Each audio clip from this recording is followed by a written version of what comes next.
What's up, guys? Justin Davis here.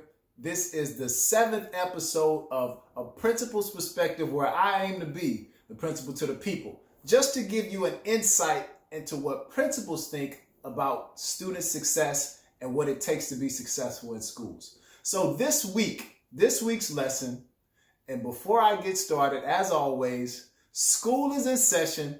Let's get to this lesson, people. And this week's lesson is a phenomenal lesson. This week's lesson is centered around the idea of investing time in your children. And this is a topic that gets swept under the rug. Nobody really talks about it because not too many people really fully understand the magnitude and the importance of this.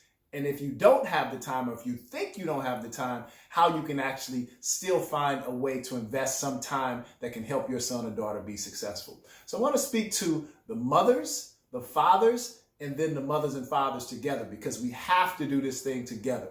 And specifically, there's a situation that shows up in most of the urban schools that we have to really address. It's an elephant in the room that nobody wants to talk about. But as a principal, when I sit across the table with the students that are struggling the most, there's a common theme that arises every single time.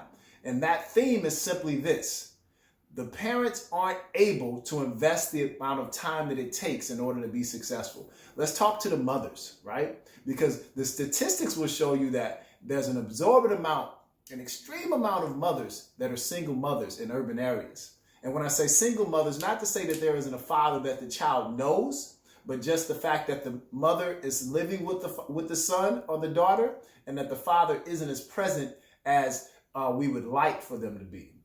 So what happens in that situation typically? If the mother is a single mother, the mother has to work maybe 2 to 3 jobs, and she's exhausted by the time she gets home. So by the time a student gets to middle school and high school, that student, as they're trying to figure themselves out and become adults, they need someone next to them, a parent figure that can actually invest time in them and help them navigate their new body, their new mind, the new things that they'll be encountering. And a lot of times the parent and the mother specifically just doesn't have the time because she's doing so much. So mothers, if you find yourself in that situation, let me help you. Let me explain something to you.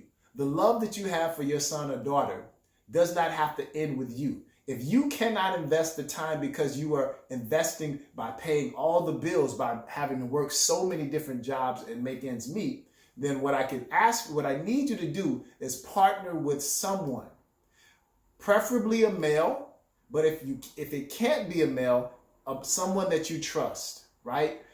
So if it's a male, let's think about this. If you have a brother, if you have an uncle, if you have a father, where it could be his grandfather, ask that person to step up and help you invest some quality time.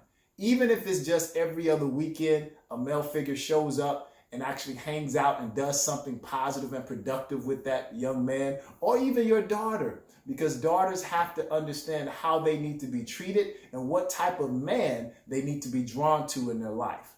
So mothers, if you're single and you have a male figure that you trust, ask them to be a support to you and help them help you invest that time. Ask them to help you invest that time. The time, whether it's coming from you or them, it's really coming from you, because you are the person that is requesting the actual communication and the connection. So you are still investing in your son or daughter if you do that. Let me speak to the fathers, because fathers, we have a responsibility, regardless of how things worked out, because we know that all marriages don't end well. Some over 50%, 50 or over, will end in divorce for whatever reason. When that happens, or if that happens, that does not nullify our responsibility as a father. I know sometimes things don't work out, and there are barriers that we believe that are put in place by the state. And sometimes even because women are hurt by what we've done or what we didn't do, or just the fact that the relationship didn't work out, and we feel like their response prevents us from being active in our child's life, that's not an excuse. Unless the state has stepped in and said, you cannot have contact with your son or daughter, we have to find a way, okay? Even if they're if their custody is with the mother, we still have the possibility, not the possibility, the responsibility to build a relationship and let that child know that we love them. So if you have a situation where for whatever reason the mother won't allow you to see them as often as you like, won't allow you to speak to them over the phone as often as you would like, I get that. It happens. I'm not saying it's right, but it does happen. But that is not an excuse. Find another way. We always find a way when we really want to do something, guys. So we can find a way even in this situation. Give you a little something to think about. Even if you can't talk, you can write a letter. Write a letter every single week. Think about how much time that you're taking, investing in the possibility of building a relationship with your child. And mail that letter every single week. Be consistent. If you don't want to mail it to the mother's house, then mail it to the brother of the mother, or the sister of the mother, or the mother's mother that you may still have some type of rapport and relationship with. To let that child know, and to let everybody in that child's family on the mother's side know, I'm still here. I love my son or daughter. I want that relationship. And then pray about it.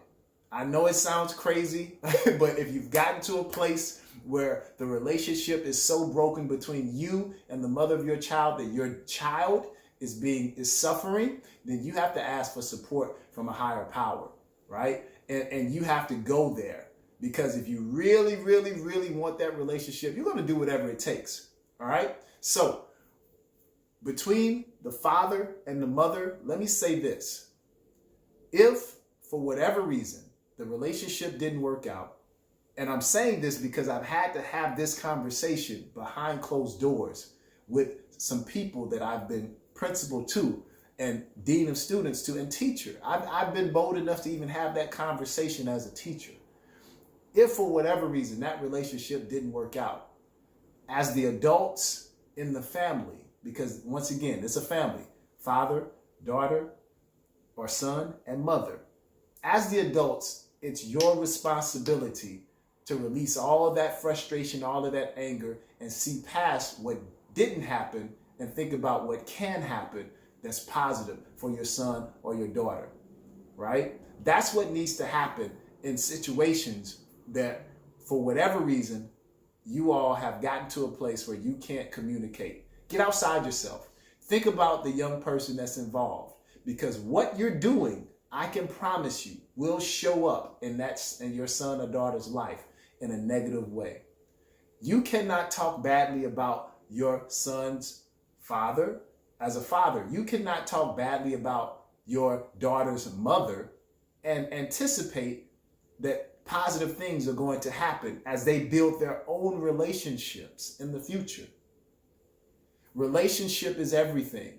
And what I'm telling you is that whether you realize it or not, I've sat across the table, and I would have to say at least 80 to 90% of the students that are struggling tremendously in school, academically, when you really get down to the root of it, they are missing that quality time, and they are hurt because the mother and the father, whether they're given that quality time or whether they're just not really on one accord and one page, that is showing up in that child's life.